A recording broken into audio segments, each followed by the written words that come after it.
అమలాపురం ఓడరేవు fish landing కేంద్రంలో పూర్తి సౌకర్యాలు కల్పించే విధంగా తగిన చర్యలు తీసుకోవాలని జిల్లా కలెక్టర్ అధికారులను ఆదేశించారు. బుధవారం కలెక్టర్ ఆర్. మహేష్ కుమార్ గోదావరి వరద భారీ వర్షాలు ఎదుర్కొనే సన్నద్ధతను పరిశీలించడానికి అల్లవరం మండలంలోని పర్యటించారు. మొదటగా ఆయన ఓడరేవు ఫిష్ ల్యాండింగ్ కేంద్రాన్ని సందర్శించి మత్స్యకారులకు అవసరమయ్యే వేలంపాట గది, వలలు అల్లుకునే గదులను ఎప్పుడు నిర్మిస్తారనే అంశంపై ఎగ్జిక్యూటివ్ ఏజెన్సీ హెడ్ వర్క్ అధికారులను ఆరా తీశారు.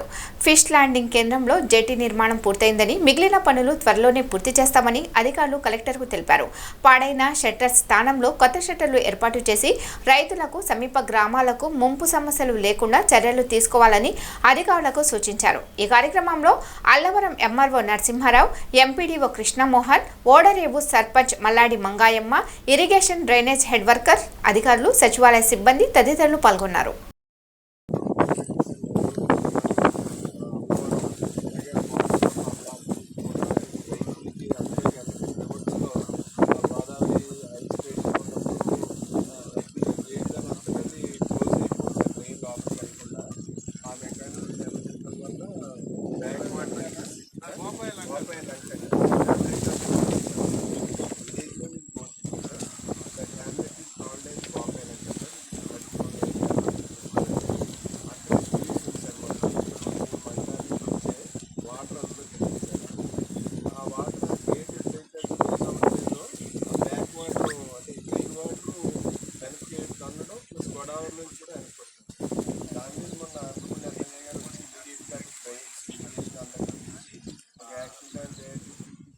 Can